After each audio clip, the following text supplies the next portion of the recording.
It is often said if you don't hold it, you don't own it. Why are both physical and digital assets important for your retirement? With a 2% target as the Fed's ultimate goal, not zero, that means a 2% loss of your wealth year over year. Ultimately, what the Fed chairman sees in the economic tea leaves is not within your control. However, protection of your retirement savings is in your control. This should be motivated by knowledge and confidence, not fear. If you think you may be falling behind in your financial goals, see the video description to access the free Inflation Retirement Calculator to make sure that you are on track. To better understand the necessity of real tangible assets for wealth preservation, we will hear from economist, White House advisor, and author Jim Rickards, macro analyst and investor Lyn Alden, economist and investor Keith Weiner. Gold was the best money for conveying value over great distances, so that there could never really be a price differential between gold in New York, gold in Zurich, gold in Shanghai, because it's only one plane trip, and because the value density is so high, it doesn't really cost very much to put it on a plane. It's less than 24 hours and not very expensive to bring it anywhere else in the world, and so it has a uniform value. To get the same value in silver is something like 150 times the bulk. So what would fit in your pocket in gold would weigh 75 times as much, so that would probably be a bit more than you'd want to put in a backpack. So I think silver evolved as the best money to carry value over time for wage earners and small savers. So think of a skilled blue-collar trade putting 10% of his weekly wage into savings. Gold is just impractical. To get small amounts of gold like that is expensive, and you're either not getting something that's really tangible that you can see, like a little 1 gram bar, and the premiums are very high, versus a 1 or 2 1-ounce silver coins. It's tangible, you can hold it in your hand easily. If you're doing small amounts, silver gives you a tighter bid-ask spread, more marketable in small amounts, and gold is the most marketable, but you have to have kind of a minimum quantity before gold's superior marketability beats silver. Basically, it's got the highest stock to flow ratio, meaning that the amount of gold that's out there in human possession, that's the total stock of gold that exists in that refined form. The flow of new gold is very low compared to the existing stock. So it's like 1.5% per year, roughly, and it's a pretty stable number in any given kind of multi-decade period. And what that means is that we don't dilute the amount of gold very quickly. In fact, it's been roughly in line with population growth historically, which doesn't really have to be the case, but just roughly has been. And so really, if you hold a gold coin, your rate of getting diluted in terms of your share of all gold that exists is very, very slow compared to many other monies, compared to many other commodities. And you put all that together and then do some basic math involving a money supply, physical gold in existence,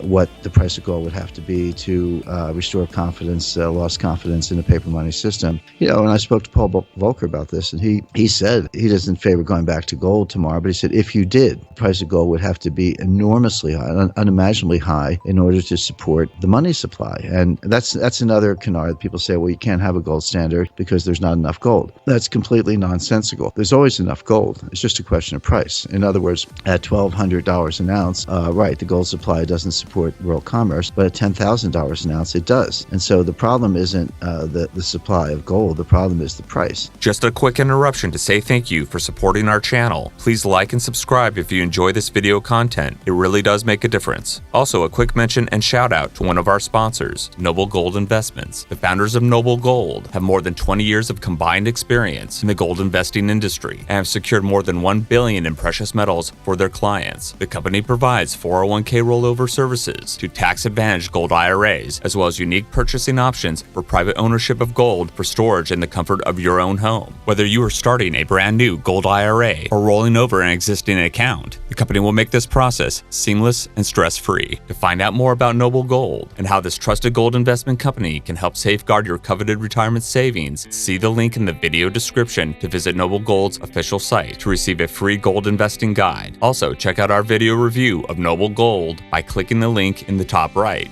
Now, back to the episode. As humans gain more technology, so as we went through the Industrial Revolution, or even before then, just as we got more metal tooling, went through those different eras of monetary technology, we got way better at making certain types of money, and we basically broke their stock to flow ratio. So if we find out that some culture uses shells as money, and we have metal tools and more advanced boats and things like that, we can go and industrialize the process and just flood them with money and get whatever they were willing to sell that's scarcer for it. Same thing is true for, there are people that try to use tobacco as money or cocoa as money, but we find ways to make a lot more of those things and can change the existing supply very quickly. But what makes gold unique and to some extent gold and silver, but especially gold, is that we, even with our modern technology, we still can't make it quickly. Even during the 1970s, when the gold price in dollars went up by an order of magnitude, if you just look at the percent annual supply growth of gold, so not just the absolute tonnage, but the new tonnage compared to the estimated existing tonnage, you won't really notice the 70s on the chart looking any different than the 60s or the 80s or any other decade within the century.